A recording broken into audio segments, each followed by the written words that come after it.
السلام عليكم ورحمة الله وبركاته، مرحبا أصدقاؤنا المشاهدين من كل مكان. وحلقة جديدة من برنامجكم الشيق يحكى عنه. اليوم لدينا حلقة قد تكون غريبة بعض الشيء ومختلفة عما نحكيه كل مرة، لكن فيها عبرة عظيمة. ودرس جميل ومفيد. وعنوان الحكاية هو الله هو الخالق.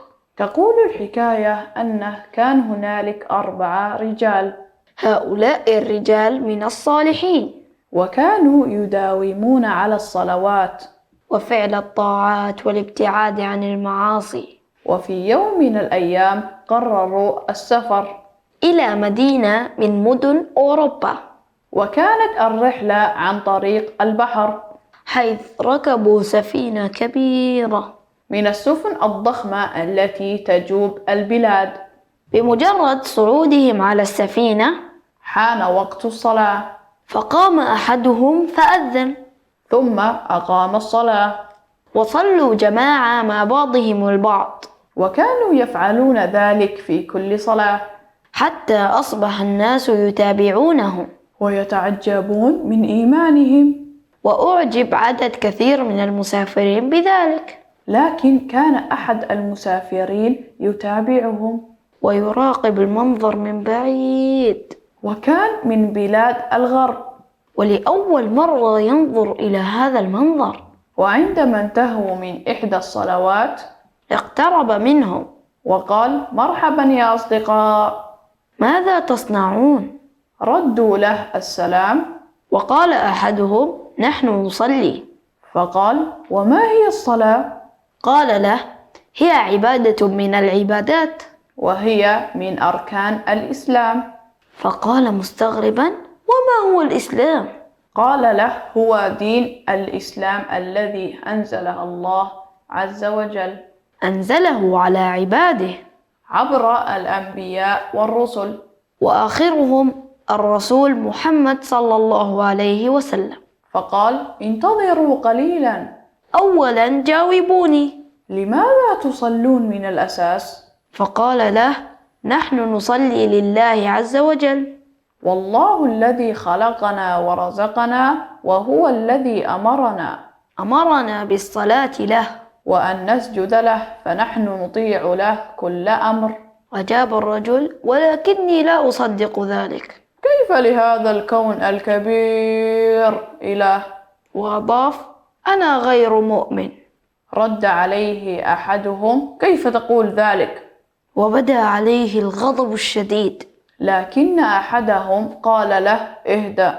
وقال له لا تغضب سنناقشه بهدوء. وأضاف أن الله تعالى هو خالق الكون، كل هذه السماوات والأرض، وكل ما في هذه الكون لله عز وجل. فقال لهم أريد دليلا. ماذا كان رد أصدقائنا؟ وكيف تصرفوا مع هذا الرجل؟ ستعرفون كل هذا، لكن بعد فاصل قصير. فاصل ونواصل.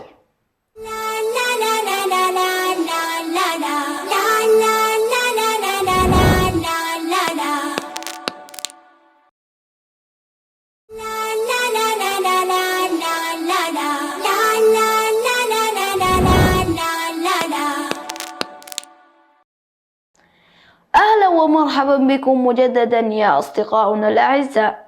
عدنا إلى برنامجكم يحكى عنه، وحكاية اليوم الله هو الخالق. كنا قد توقفنا في سؤال الرجل الذي قال أنه يريد دليلا. نظر الأصدقاء إلى بعضهم البعض، فقال أحدهم ما رأيك أن تأتي معنا؟ نحن ذاهبون إلى مدينتنا، وفي هذه المدينة يوجد عالم جليل، سيعطيك هذا العالم الدليل الذي تبحث عنه، فهو من علمائنا الكرام. نظر الرجل قليلا ثم قال لهم أنا موافق. وأضاف: لكن لن أبقى كثيرا، وإذا لم تقنعني الإجابة لن تذهبوا بي إلى شخص آخر، إنما هو شخص واحد فقط. أجابه أحدهم بالموافقة، وبعد مدة يسيرة وصلت السفينة حيث مدينتهم التي قصدوها، ونزلوا إلى بيتهم في المدينة. مع الرجل الأجنبي، وقام أحدهم وذهب إلى العالم الجليل وحكى له كل ما حدث مع الرجل، فأخبره أنه سيأتي إليه بعد ساعة. وكان العالم يسكن في منطقة أخرى تبعد منهم ساعة تقريبا، وتحتاج إلى ركوب المركب حتى تصل إليها. رجع صاحبهم إليهم وأخبرهم بما قاله العالم الجليل. وفي وقت الانتظار كان هؤلاء الأصدقاء مع الرجل، وقاموا بضيافته على أحسن ما يكون، فقدموا له الطعام والشراب وكل ما لذ وطاب، حتى الفواكه والحلويات، وأحسنوا ضيافته جدا، حتى أحس بارتياح شديد إليهم.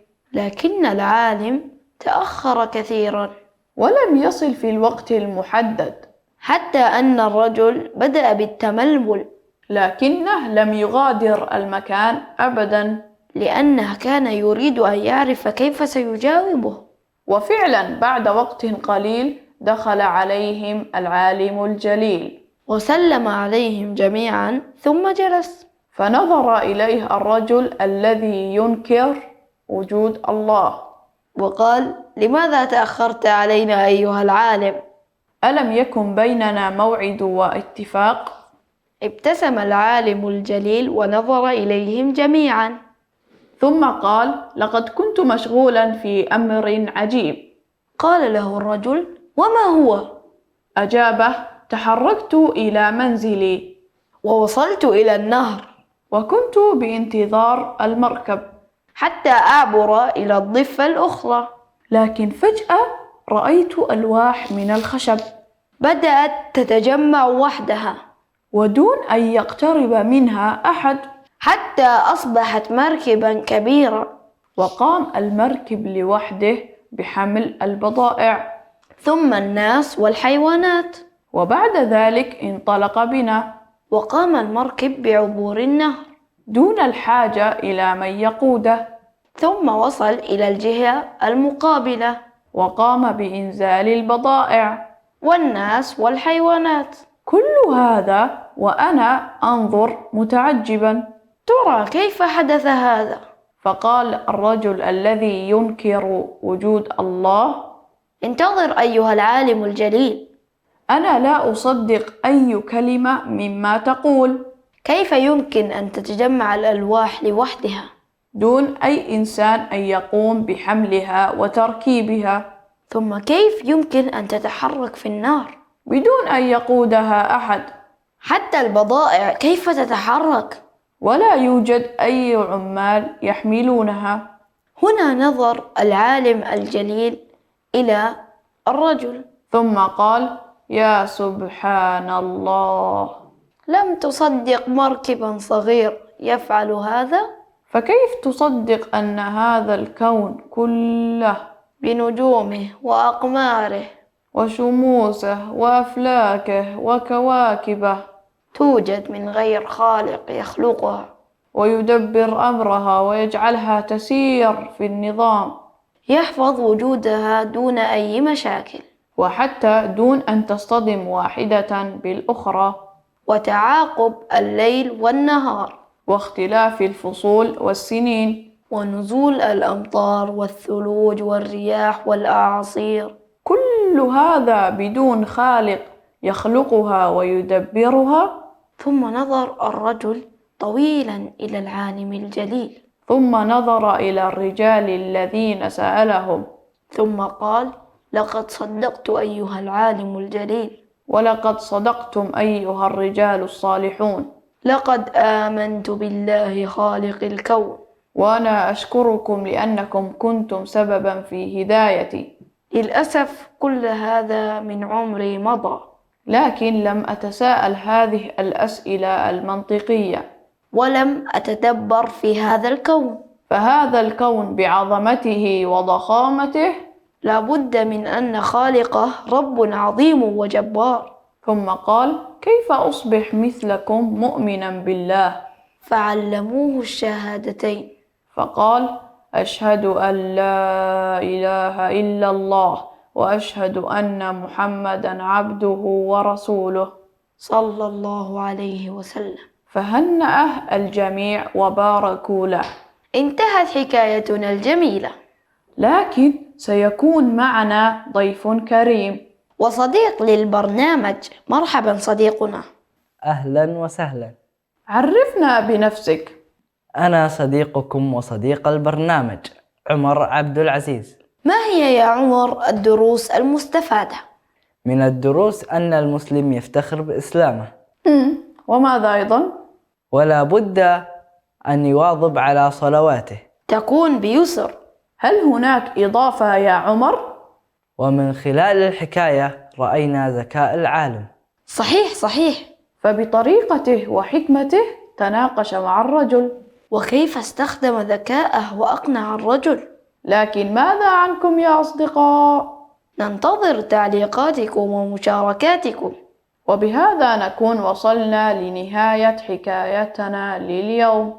هذا صديقكم موفق ناصر يحييكم، وعبد السلام ناصر. ونشكر صديقنا عمر من أصدقاء البرنامج. إلى اللقاء يا أصدقاء، إلى اللقاء. لا لا